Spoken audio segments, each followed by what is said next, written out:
बोलियां हमारी परंपरा की वाहक हैं। बोलियों को जिंदा रखेंगे तो परंपरा जिंदा रहेगी।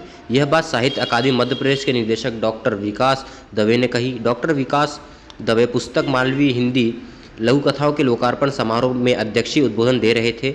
यह पुस्तक वरिष्ठ लघु कथाकार डॉक्टर योगेंद्रनाथ शुक्ल द्वारा हिंदी में लिखी गई लघु कथाओं के मालवी अनुवाद पर आधारित है। अनुवाद किया है वरिष्ठ लेखिका सुश्री हेमलता शर्मा भोलीबेन ने। संस्था आपड़ो मालवो के बैनर तले यह पुस्तक विमोचन समारोह मध्य भारत हिंदी साहित्य समिति के शिवाजी सभागृह में शनिवार शाम हुआ। मुख्य अतिथि डॉक्टर शिव चौरसिया उज्जैन ने इस मौके पर कहा कि मालवी साहित्य का इतिहास कोई 1000 साल पुराना है। अपनी भाषा, वेशभूषा, भोजन और भजन को हमें कायम रखना होगा।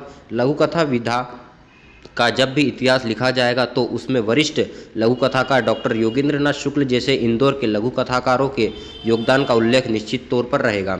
विशेष अतिथि वरिष्ठ संस्कृति कर्मी श्री उज्जैन पटेल ने कहा कि बोली को गद्य विद्या से ऊंचाई मिल सकती है। लघु कथा में मालवी बोली में अनुवाद का यह जो प्रयास सुश्री हेमलता शर्मा भोलीबेन ने किया है, यह मालवी को नया आयाम देगा। समारोह में डॉक्टर योगेंद्रनाथ शुक्ल ने अपनी हिंदी लघु कथाओं का पाठ और सुश्री हेमलता शर्मा ने इन्हीं लघु कथाओं के मालवी अनुवाद का वाचन किया। श्री जयेश के भेराजी को मालवीय सेवक सम्मान से सम्मानित किया गया। संचालन श्री मुकेश तिवारी और श्रीमती अर्पणा तिवारी ने किया। आभार संस्था सचिव श्री अभिमन्यु शर्मा ने माना।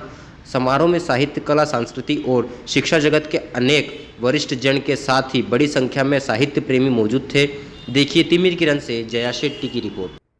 प्रसंग निश्चित रूप से बहुत अनूठा है, क्योंकि हिंदी का हृदय इतना विशाल है कि वो न जाने कितनी बोलियों को, कितनी भाषाओं को अपने घर में बहुत आदर के साथ जगह देती है। और आज ये एक अच्छा संयोग है कि जिन बोलियों से भाषा बनती है, उस बोली की तरफ बोली की माँ यानी हिंदी ने अपना आशीर्वाद प्रवाहित किया है। मूल कहानियाँ या मूल लघु कथाएँ जो हिंदी में लिखी जाती रहीं, जिनका एक बड़ा फलक है, डॉक्टर शुक्ल जो है वो राष्ट्रीय स्तर पर प्रतिष्ठित हैं, उनकी पहचान है, उनकी कहानियों की, उनकी लघु कथाओं, जैसे कि मुकेश भाई ने बताया 600 से ज़्यादा लघु कथाएँ उनके देश में सुनी जाती हैं, पढ़ी जाती हैं, प्रकाशित हुई हैं।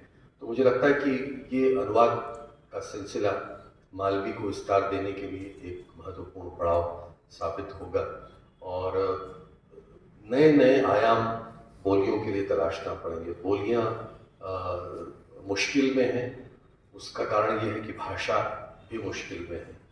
जैसे हम बोलते हैं वैसे लिखा नहीं जा रहा है। जो लिखा जा रहा है उसमें जो वर्तनी के दोष हैं, दूसरी भाषाओं को जब हम अंगीकार करने की कोशिश करते हैं तो हम उसका उच्चारण सही नहीं कर पाते हैं, उसकी वर्तनी को ठीक से हम इस्तेमाल नहीं कर पाते हैं।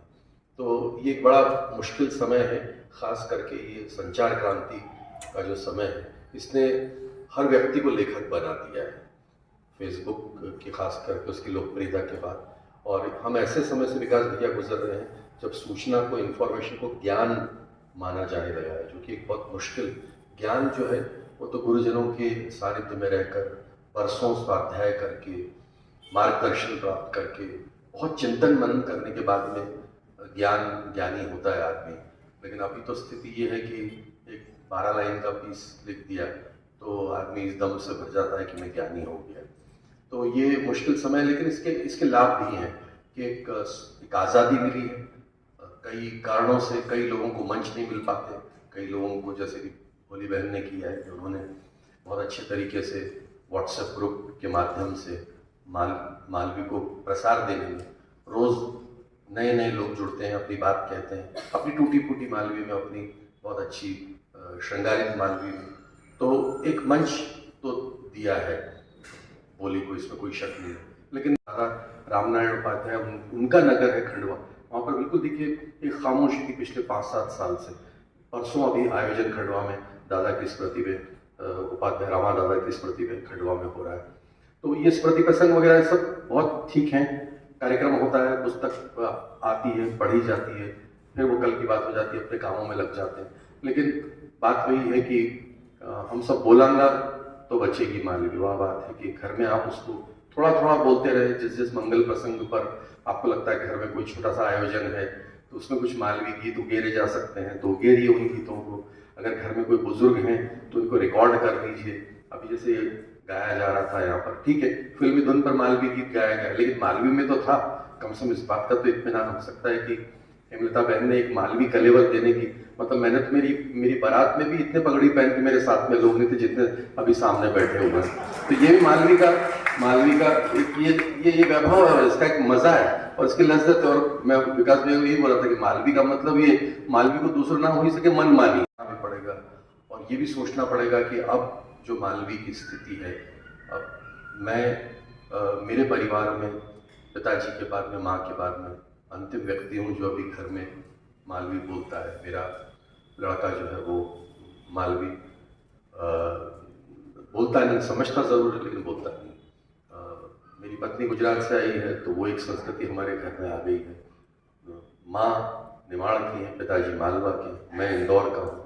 तो अब ये कौन सा मालवा मुझसे बन के मैं पीछे छोड़ के जाऊँगा ये मुझे खुद पता नहीं, लेकिन ये ज़रूर है चूँकि मेरा वतन रतलाम ज़िले का सैलाना है तो मुझे कम से कम वो मंदसौर, नीमच, रतलाम, सैलाना, आलोट, ये सब इन अंचलों की जो रजवाड़ी या जो मेवाड़ी, जो दादा बाल के बैरागी सब लिखते थे, वो मेवाड़ी का सारा तेवर थोड़ा बहुत मैंने लिखने में भी इस्तेमाल किया, उसको जहाँ जहाँ करता था मैं, तो वो रहा है। लेकिन अब आगे मुझे लगता है कि बहुत एक मुश्किल समय है। जिस सभागार में हम यहाँ बैठे हैं ये बहुत अत्यंत पवित्र स्थान है।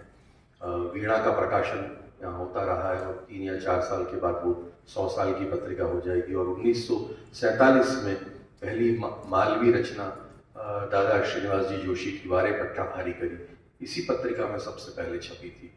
तो हम उस सभागार में बैठे हैं और मैं अपनी बात को ज़्यादा लंबा नहीं कहना चाहता क्योंकि विद्वान बैठे हैं बोली पर, भाषा पर बात करने वाले। मैं ये ज़रूर कहना चाहूँगा कि बोली को भाषा तक और भाषा को और आगे विस्तार अगर देना है, यदि हिंदी अभी समर स्थिति में खड़ी है, उसने अगर एक बाजार ढूंढ लिया है तो वो कविता से नहीं, वो गद्य से ढूंढा है। तो बोली को भी गद्य की तरफ, आज ये जो पुस्तक मंजर आम पर आई है, इसका बहुत मराठी शब्द है वो दिलखुलास, बिल्कुल दिलखुलास स्वागत होना चाहिए इसका, बहुत सरलता से स्वागत होना चाहिए क्योंकि गद्य से ही बोली को भाषा है। गद्य में हमारे यहाँ पर गद्य में हमारे पास में आखिरी जो गद्य के संकेत मिलते हैं वो नई दुनिया में जब थोड़ी घनी छपता था तो उसमें कुछ लेख छपते थे, आलेख छपते थे, उसके बाद में बिल्कुल एकदम सिलसिला थम सा गया है। विकास भाई ने बहुत काम किए हैं, जैसा कि मुकेश भाई ने बताया, इतने काम किए हैं कि अब एक चुनौती है कि जहाँ विकास भाई साहित्य के विकास को जिस दिन कहेंगे, वो जो अंग्रेजी का शब्द वापर रहा हूँ क्षमा करें, कि कॉल इट अ डे कहेंगे कि अब ठीक है अब मैं दूसरा कुछ काम करूँगा, तब उस दिन बहुत चिंता का दिन होगा कि उन्होंने जो कोई कहते हैं ना, जैसे कि एक बैट्समैन अच्छा स्कोर करके गया है तो उसके बाद वालों के लिए मुश्किल वो कर देता है। तो विकास भाई ने ऐसी धुआंधार बैटिंग की है, 3 सालों में उन्होंने कमाल कर दिया है, आयोजनों को लेकर, कला पर साहित्य पंचांग बनाकर। आज का दिन मेरे लिए बहुत आनंद, उत्साह, उमंग और आत्मीयता से भरा हुआ है। वो इसलिए कि आज हम सब मिलकर, लगभग 125 लोग, आप 4-5 लोग यहाँ, हम सब मिलकर अपनी धरती की, अपने घर की, अपनी बोली की बात करने के लिए, समझने के लिए, उस पर विचार करने के लिए यहाँ एक साथ बैठे हैं। आप जान लीजिए कि आज इस बात के लिए अवसर दिया है भाई डॉक्टर योगेंद्र नाथ जी की लघु कथा की पुस्तक ने और उसका हेमलता शर्मा भोली बेन के द्वारा किए गए अनुवाद में। और आज का दिन इसलिए भी बहुत महत्वपूर्ण है कि जिस हाल में हम बैठे हैं, सब ये शताब्दी हाल है या जो भी हाल है, शताब्दी की तरफ हमारी ये वीणा पुस्तिका जा रही है, ये इतनी पावन भूमि है कि इस भवन का शिलान्यास महात्मा गांधी ने किया था और इसका उद्घाटन भी उन्होंने किया था। वे 2 बार यहाँ आए, एक बार शायद 1918 में और दूसरी बार 1935 में। और जब 35 में आए थे उस समय हरिवंश राय बच्चन, अमिताभ बच्चन के पिता ने नई नई मधुशाला लिखी थी और उस मधुशाला के कुछ छंद वे गांधी जी को सुनाना चाहते थे। तो गांधी जी के आगे पीछे के लोगों ने मना कर दिया था गांधी जी को कि बापू ये मत सुनो, ये मधुशाला यानी शराब की बात है। पर गांधी तो गांधी थे, उन्होंने कहा कि नहीं, उस लड़के ने जो कुछ लिखा है और मुझसे कहा है मैं जरूर उसकी कविता सुनूंगा। और यहीं बैठकर गांधी ने हरिवंश राय बच्चन जब युवक थे मधुशाला के कुछ छंद सुने थे। ये वो हाल। और यहीं पर गांधी जी आए थे और उनको भोजन कराया था इंदौर के सर से हुकमचंद जी ने, जिनके 3 मील थे, 2 मील यहाँ हुकमचंद और राजकुमार और हीरा मील उज्जैन में। तो गांधी जी ने उनके यहाँ भोजन करने का मंजूरी दी। सोने की थाली, सोने के बर्तन में भोजन कराया गया गांधी को। तो गांधी जी ने भोजन के पहले एक बात कही थी कि मैं भोजन तब करूंगा कि जब ये थाली और बर्तन, कटोरी आप मुझे दान दे दे। हुकमचंद सेठ के लिए कोई बड़ी बात नहीं थी, उन्होंने कहा बापू मंजूर है। यहाँ ऐसा लगता है कि गांधी जी लालची थे, नहीं, उन्होंने भोजन किया और उस थाली, लोटे, गिलास को नीलाम किया। उसका जो पैसा आया वो देश की और समाज की सेवा में गांधी जी ने लगाया। ये वो भूमि है मित्रों, और ये मालवा है और यहाँ की बोली मालवी है। आज इस मालवी मंच पर बहुत बड़े बड़े लोग बैठे हैं, समर्पित लोग हैं। आयु में भले मैं ज्यादा हूँ, लेकिन ज्ञान में, कर्मठता में या अपने अपनी उपलब्धियों में ये बड़े लोग हैं।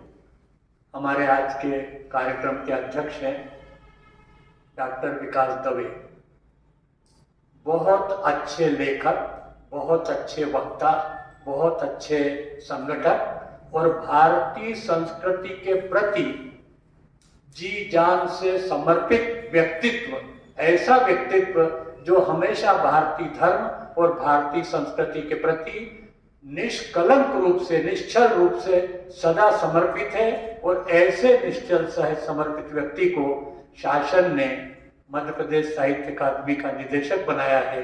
उनकी जितनी प्रशंसा की जाए वो कम है, मैं उनका अभिनंदन करता हूँ। दूसरे हमारे प्रिय संजय पटेल, श्री ने लगाया इसलिए कि ये मेरे अग्रज के पुत्र हैं, दादा नरहरि पटेल के। दादा नरहरि पटेल मालवी के उन कवियों में हैं जिन्हें मालवी कविता का आधुनिक काल का स्तंभ कहा जाता है। आनंदराव दुबे, पन्नालाल नायक, गिरवर सिंह भंवर, नरेंद्र सिंह तोमर, हरीश निगम, बाल कवि बैरागी, गिरवर सिंह भंवर और आनंदराव जी दुबे, अवसर बहादी उनके चिरंजीव हैं। और उस मालवी परंपरा को, उनके रंग कर्म की परंपरा को और आगे गति प्रदान की है। ऐसे अपने पिता की परंपरा को लेकर नए आयाम रचने वाले प्रिय संजय अभी जो बोल करके गए, उनकी बात ध्यान से सुनी जानी चाहिए, मैं उनका भी अभिनंदन करता हूँ।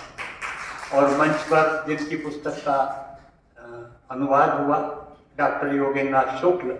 मैं लघु कथा लिखता तो कम हूँ, पर मैं पढ़ता हूँ। लघु कथा लगभग 30-40 साल से आरंभ हुई और अभी वो शेषों में है। उसके सिद्धांत नहीं बने, उसके तेवर नहीं बने, उसके भाषा के स्वरूप का निर्धारण नहीं हुआ, लेकिन खूब लिखी जा रही है। देश का ऐसा कोई पत्रिका नहीं है जिसमें लघु कथा न छपती हो, छपती ही है। और जब कभी लघु कथा का इतिहास लिखा जाएगा, अभी तो उसके तेवर ही सामने आ रहे हैं, तब उसमें इंदौर का एक बड़ा नाम होगा। और भी लोग हैं, लेकिन उसमें एक नाम होगा योगेंद्रनाथ शुक्ल। और उसका अनुवाद करने वाली बिटिया हेमलता, मैं इतनी उम्र का हूं कि उसको बेटी कह सकता हूँ, बहुत उत्साह से कार्य कर रही है। आगर की है, इंदौर में है और मालवा और मालवी के लिए समर्पित है। मैं तो ऐसा कह सकता हूँ कि जो एक उन्मेष 1952 में आया था मालवी का, कि जब पंडित पद्म भूषण पंडित सूर्यनारायण व्यास ने मालवी का पहला कवि सम्मेलन 1952 में कार्तिक मेले में मंच पर किया था, और उस समय 3 पुरस्कार रखे थे। पहला पुरस्कार मिला था आनंदराव दुबे की कविता रामाजी रेग्या ने रेल जाती री को, दूसरा 15 रुपए का पुरस्कार मिला था गिरवर सिंह भंवर की कविता को, और 11 रुपए का पुरस्कार मिला था मदन मोहन व्यास की मारो नाम बालियो है उस कविता का। मैं उस समय बहुत छोटा था। उपाधि दे देना चाहिए। इतनी सुंदर भूमिका, और ठीक यही स्थिति आदरणीय योगेंद्र नाथ जी शुक्ल की जो लघु कथा की पुस्तक है लघु कथा का पिटारा, उसकी जो भूमिका इन्होंने लिखी है, मुझे लगता है कि वो पूरा का पूरा जो भूमिका वाला जो संदर्भ है वो लघु कथा के न केवल इतिहास को रेखांकित करता है, बल्कि लघु कथा के विकास क्रम को, उसके व्याकरण को, उसके आकार प्रकार को लेकर के, उसके सत्व को लेकर, उसकी आत्मा को लेकर के जितनी चर्चा आदरणीय शुक्ल जी ने की है, मुझे लगता है कि ये उनके जीवन भर का लघु कथा का अनुभव का सत्व है। मालवी के ख्यात साहित्यकार, समीक्षक, शिक्षाविद, मेरे अग्रज श्रद्धेय शिव चौरसिया साहब, मध्य प्रदेश साहित्य अकादमी के ऊर्जावान निदेशक मेरे अनुज विकास दवे जी, ख्यात संस्कृति कर्मी मेरे अनुज संजय पटेल जी, मालवी निमाड़ी पर समर्पित हेमलता शर्मा भूलीबेन, लेखक पूर्व संपादक नई दुनिया श्री मुकेश तिवारी जी, अपर्णा तिवारी जी, आदरणीय प्रबुद्ध जन, सभी का एक बार पुनः वंदन। मित्रों, ये एक ऐसा अवसर होता है जब मूल लेखक के पास में कुछ कहने के लिए होता ही नहीं, एक शब्द होता है सिर्फ, और वो शब्द है आभार। वो आभारी मान सकता है अनुवादक का, अतिथियों का, आप सब लोगों का। मित्रों, मैं शुरुआत कर रहा हूँ चौरसिया साहब से। आदरणीय चौरसिया साहब जो हैं वो मेरे से बहुत वरिष्ठ और श्रेष्ठ कवि मालवी के, और मित्रों सबसे बड़ी बात यह है कि आज के समय में प्रोत्साहन देने वाले बहुत कम नजर आते हैं साहित्य की जगत में। सर एक ऐसी शख्सियत है जो सबको प्रोत्साहन देते हैं, मुझे भी। वैसे तो बहुत सीनियर होने के कारण सर से संबंध रहे, हम लोगों ने कॉपियाँ जांची हैं विक्रम यूनिवर्सिटी में। जब मेरा संस्कृत में अनुवाद वाली किताब आई तो मैंने सर को सुना भी, मुझे आमंत्रित करने लगे उज्जैन में कालिदास समारोह में, तब सर को कई बार मुझे सानिध्य भी प्राप्त हुआ। मित्रों, इतने सरल सहज व्यक्तित्व बहुत कम देखने को मिलते हैं। एक छोटी सी बात मैं आपसे कहूँगा जो सर मुझसे हमेशा फ़ोन पे कहते हैं, ये सब नए लोगों के लिए भी प्रेरणादायक रहेगी। योगेंद्र जी बोले, आप और अपन हैं क्या बोलते हैं योगेंद्र जी, आप और अपन हैं क्या? अपन सरस्वती माता के मंदिर के चढ़ाव के में झाड़ू बहारने वाले लोग। बहुत ही कठिन काम होता है। सबसे पहली चीज़ तो ये होती है कि कुछ एक चयन करना रहता है, तो आप शब्दों को चयन मतलब खुद का चयन नहीं कर सकते। तो इतना जो कठिन कार्य है वो आपके द्वारा कैसे किया गया, कितना समय लगा इसको, और आपका आज कैसा अनुभव हो रहा है इन सभी? आज मुझे बहुत ही अच्छा अनुभव हो रहा है, और जैसा कि आपने कहा कि अनुवाद एक दुष्कर कार्य है, तो आपकी बात सर्वथा सत्य है। और लेकिन इसके पूर्व में हरिशंकर प्रसाद जी के उपन्यास तट की खोज का मालवी रूपांतरण कर चुकी हूँ, और स्रोत भाषा और लक्ष्य भाषा दोनों का ही उसमें ध्यान रखना पड़ता है, दोनों का ज्ञान होना चाहिए। क्योंकि मैं मालवा में ही जन्मी हुई, यही पली बड़ी हूँ, और हिंदी माध्यम से ही मेरी संपूर्ण पढ़ाई हुई है, तो दोनों ही भाषाओं पर मेरा अधिकार है, मालवी पर भी और हिंदी पर भी। तो अनुवाद कार्य मेरे लिए तो दुष्कर नहीं रहा। और योगेंद्र नाथ शुक्ल दादा लघु कथा के क्षेत्र में एक बड़ा नाम है, और कहीं न कहीं मेरी भावना अपनों मालवों के माध्यम से, जो अपना मालवा है, यहाँ के जो 2 करोड़ लोग हैं, उनके लिए जब वो कथा पढ़ते हैं तो हिंदी में पढ़ते हैं, तो यदि उनको मालवी में जैसे वार्ता बोला जाता है, वार्ता यदि उनको मिलेगी मालवी में, तो उनको अपनी बोली में यदि पढ़ने को मिलेगा तो हमारी बोली का विस्तार होगा, संरक्षण होगा, संवर्धन होगा, और हमारी जो संस्था है अपनों मालवों को इसी थीम पर काम कर रही है। मैम, आपको भोलीबेन क्यों कहा जाता है? जी, ये मालवा के लोगों ने मुझे उपाधि प्राप्त की है मेरे भोले स्वभाव के कारण। मैं द्वितीय श्रेणी राष्ट्रपति अधिकारी हूँ, लेकिन सरल सहज भाव से मालवी के लिए काम कर रही हूँ, सभी से निकल मन से मिलती हूँ, तो लोगों ने मुझे नाम दिया है। आपका परिचय दें एक बार। मैं असिस्टेंट डायरेक्टर फाइनेंस हूँ और इंदौर में joint director treasury and account में पदस्थ हूँ। 2013 बैच की प्रशासनिक अधिकारी हूँ और मालवी बोली के लिए संरक्षण संवर्धन के लिए कार्य कर रही हूँ। आगर मालवा में जन्मी हूँ। अच्छा, ठीक है, धन्यवाद। दूरियाँ निरंतर बढ़ता चला जा रहा है, वो ये मीडिया और इसमें आ गए हैं सब लोग। तो मेरा तात्पर्य है कि समाज को यदि सुव्यवस्थित चलाना है तो आपको साहित्य पढ़ना ही पड़ेगा। किताबों से आपकी दूरी जो है ना वो मतलब इंसानियत से आदमी दूर कर देती है। किताबें पढ़नी पड़ेगी। और ये जो अध्ययन नहीं कर रहे हैं नए बच्चे जो आ रहे हैं साहित्य के क्षेत्र में, उनसे मैं बोलूँगा कि ये क्षेत्र जो है ना ये साधना का क्षेत्र है। इसमें आपको अध्ययन करना पड़ेगा, चिंतन करना पड़ेगा, मनन करना पड़ेगा और उसके बाद फिर आप लिखेंगे। पहले अपने बाप दादाओं को मतलब अपने जो बुजुर्ग साहित्यकार हुए हैं, जो अपने आदर्श बड़े जिन्होंने समाज में क्रांति लाई, उनको पढ़ना पड़ेगा। इससे हम सीख सकते हैं कि कार्यशालाओं का अभाव हो गया है आजकल साहित्य के जगत में। इसका परिणाम ये आ रहा है कि हर व्यक्ति जो है वो लेखक और कवि बनने की सोच रहा है, मगर ये सरस्वती माता की साधना और उपासना का क्षेत्र है। यहाँ पे आपको बहुत मशक्क़त की ज़रूरत पड़ेगी। ये मैं नवयुवकों को कहना चाहूँगा कि वो खूब अध्ययन करें, खूब लिखें, तभी समाज बदले।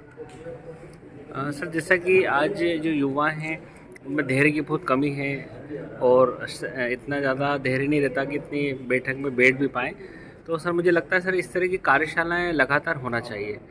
बिल्कुल, बिना देखिए कार्यशाला क्या होगा, हिंदी में जो है ना वो गुरु की परंपरा है ही नहीं, मतलब फिलहाल उर्दू में है।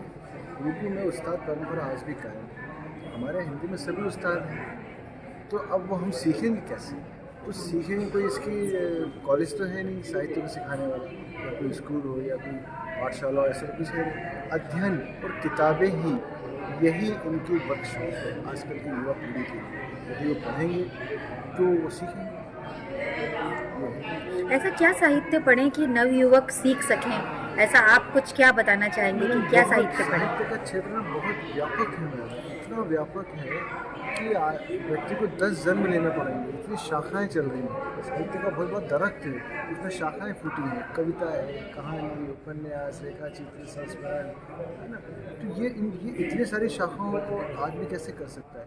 तो वो इनमें से जिसमें उसकी रुचि हो, वो उसके श्रेष्ठ कवियों को, अपने देश के विदेश के, आजकल अनुवाद के ज़माने आ गए हैं, हर विदेशी कवि को आप पढ़ सकते हैं, चाहे वो शैली हो, चाहे टीस हो, पढ़ सकते हैं। अनुवाद हो रहे हैं तो उनको पढ़ें, तो उनको पढ़ने से क्या होगा, हमारे दिमाग में शब्द बैठेंगे, विचार अच्छे होंगे, हमको लगेगा कि शैली कैसी होनी चाहिए और अनेक प्रकार की हमें मार्गदर्शन हो सकता है।